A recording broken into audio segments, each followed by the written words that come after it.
I'm very mixed on Perish and Frost Arknights episode 7. Like, beginning segments of this episode was really good. I thought it was super sweet. And obviously it was a lot of setup for the tragedy that befalls the later part of the episode. But really that later part of the episode, there's so much there that I understand, but at the same time I think is a bit too vague.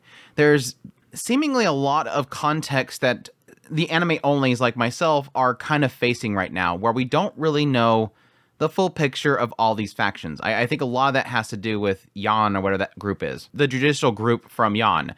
It seems like they are inspectors, as Shin calls them, and they were supposed to be there for a reason, and I think Shin used that opportunity for her own benefit, or at least to show that the Longmen Guard are more important. Again, a lot of vagueness there, but like I mentioned earlier, I really like the beginning segment of this episode, this whole segment with, we're obviously jumping back, because we're coming to find out why FrostNova was unconscious, and what happened to Amiya all the way up to this point. That yes, the Doctor and FrostNova, conveniently enough, fell down this hole together, and the two groups came together. The Yetis and Rhodes Island came together, which yes, is a offer that was extended by Yeti's group, which I think is really great. Not having the usual Amiya is the one that offers up peace. It's the Yetis. They were the ones that didn't want to fight. This is them stepping forward first to offer some sort of peace or ceasefire with Amiya and her team in order to find their sister. That was more important. Can we just not fight right now because we want to get to our sister? And obviously the Doctor is important to you, so let's work together. It was really sweet. I like the fact that, again, that they were the ones that stepped forward first. And the way that they kind of show that trust is by walking out there themselves, this one individual walking forward first, and yes, appealing to them. Like, yeah, both of our leaders are bunnies. I like that line. Both of our leaders are rabbits. We just want to get our sister. You want to get your Doctor. Let's work together. And yes, technically pointing out the fact that at least the Yetis, at least FrostNova, which we find out later on is solidified, FrostNova herself, their team, they don't want to fight. They're essentially the Rhodes Island of the reunion. They're the side that doesn't want to fight unless they really have to. And even when they bring up Skull Shatter, and Amiya is apologizing, because obviously Amiya did not want to do that. But she's not making excuses, and that's kind of nice. Even when that's brought up, they're like, it's okay. You wanted to survive. It makes sense. FrostNova's group is a rare instance where you're actually seeing people that are actively pushing against what Talala wants. Which, yes, we see clear as day when we see the perspective of Doctor and yes, FrostNova. We have this little conversation between the two of them. You're seeing that she's kind of keeping the Doctor at a distance. And yes, over time, realizing very quickly that the Doctor is the same situation that she is. That he doesn't want to fight unless he really has to.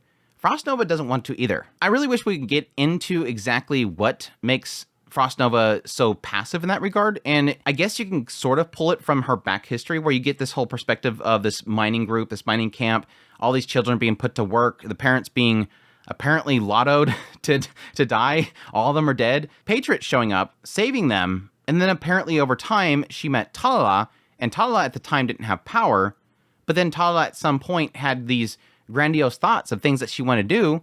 Apparently then she obtained that power, which we can assume, again, is her father possibly giving her that power, and then her going on her journey, which so far right now, this current objective seems to be, based on what FrostNova is saying, is that Lungmen is going to turn full infected. They want to wipe out anybody that's not infected, or maybe infect them. I'm not sure if that's the possibility there. But she's seen over the years that all these desires that Talala had were warped. She's destroying things, the catastrophe and all that kind of stuff. She is not what FrostNova wanted. It seemed like Talala sort of offered her something positive.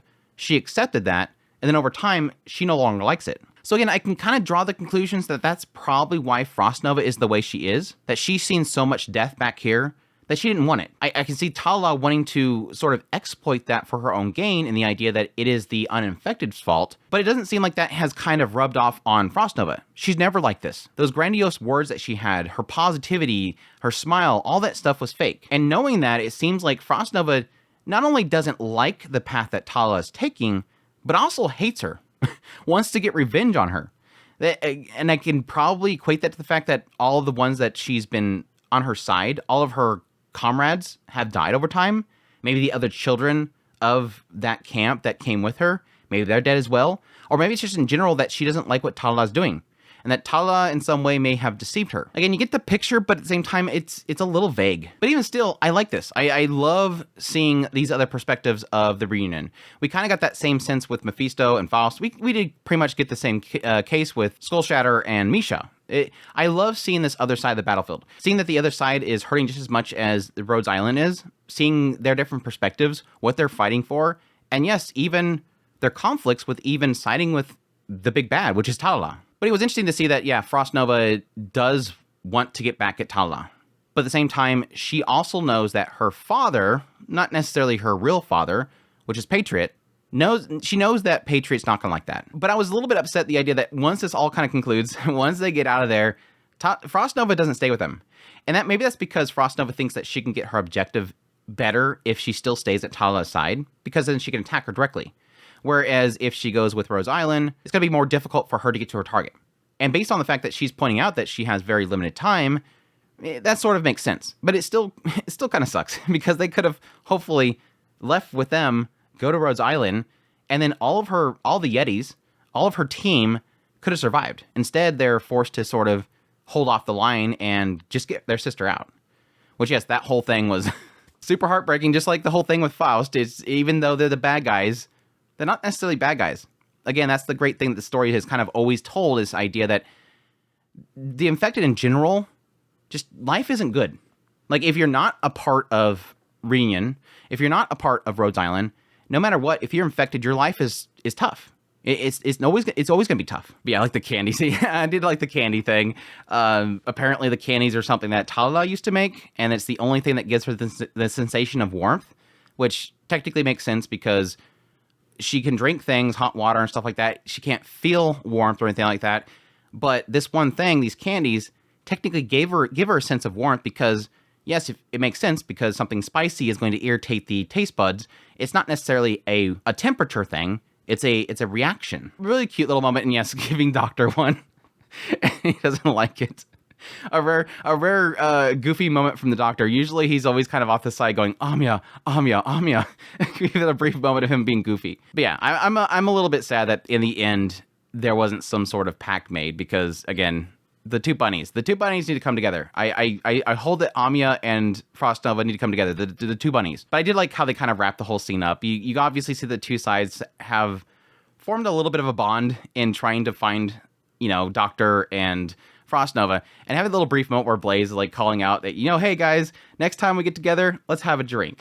I seen that flask on your side. It was super cute. Again, it makes the whole after scene really tragic, and the idea that they eventually just get hunted down and they get their sister out. Their whole focus was their sister. That's all they cared about. That's the person they've always looked up to. That's the person that's always protected them.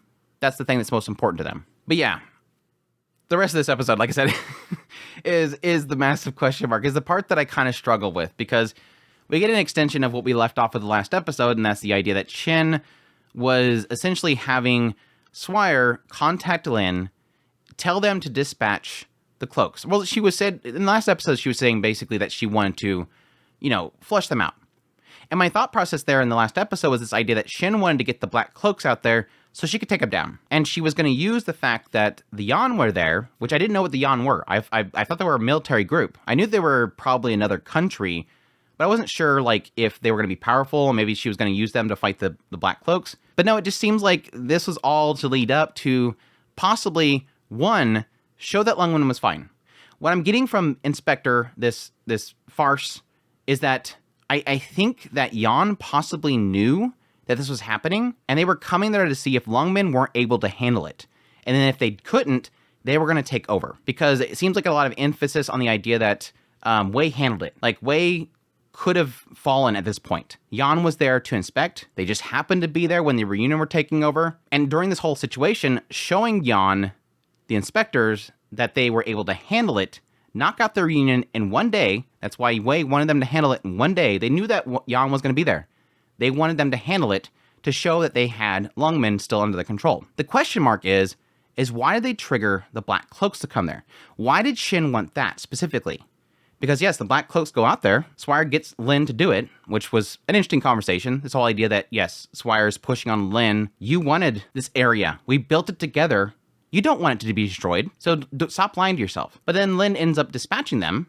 They're going out there, they're slaughtering all these guys. And in the wake of that, as the Black Cloaks are going to kill the remaining of the Yetis, that's when the Lungmen Guard come in and say, this is our jurisdiction, get out. And they leave. And then they take out the rest of the Yetis in front of Yan. So, again, this is where I'm kind of struggling. It seems to imply this idea that Shin's whole purpose here was to not just show Yan that they could handle it, that they protected the city, that they drove the reunion out, they wiped the rest of them out, but it almost seemed like they were also trying to show that they didn't want the Black Cloaks, which I'm not sure what that's about. Why did Shin ask for the Black Cloaks? Unless she wanted the Black Cloaks to take out most of it, then them come in at the very end and show that it was them. That's the only thing I can think of. Either she wanted to show up the Black Cloaks, show that the Black Cloaks existed, or at least use the Black Cloaks to handle the situation before Yan got there.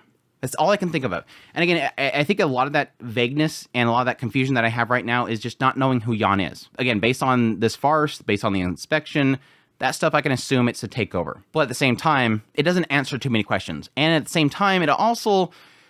I don't think negatively of Shin. I don't think she's a bad person for the situation. But at the same time, it does seem like she kind of bladed her hands in order to keep herself in that position. Again, this has been my ongoing conversation that I've been having in like the last, 5 impressions, is this idea that I do believe there is a conflict happening with Shin, that she almost wants to leave, but she knows that the best way that she can help the infected and help everybody is in the position she is. So she's almost blooding her hand in order to stay in that position. And this is one other situation where she's like, they gotta go. They attacked us. This is us fighting back. Even though we know on the other end, it's just Yeti trying to save their sister, hold the line. She doesn't know that. She just needs to get them out of there. They attacked our town. They killed many. We need to take them out. And in the end, it kind of just paints her in a nasty picture because, yes, we know what the other side was doing. And Shin almost seemed like it was nasty because you almost have this brief thought of like, Amiya's telling her they want peace. Please don't harm them. And Shin's like, it's too late. Go out there.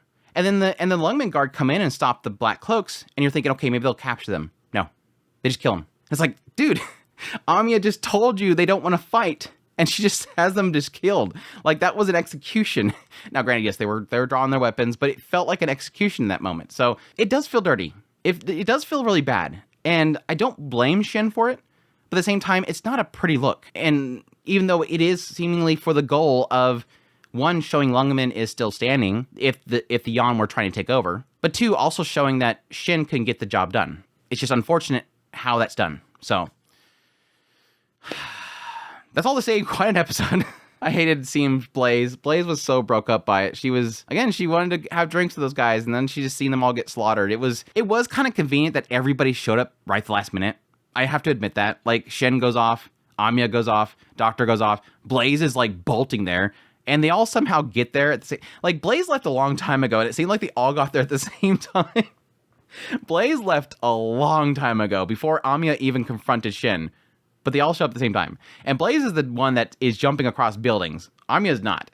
So it was a little weird there. It makes me kind of think there's maybe some scenes in between here that we kind of missed. But Blaze could have been helping other people or going other locations or whatever. But I don't know. We'll see. But...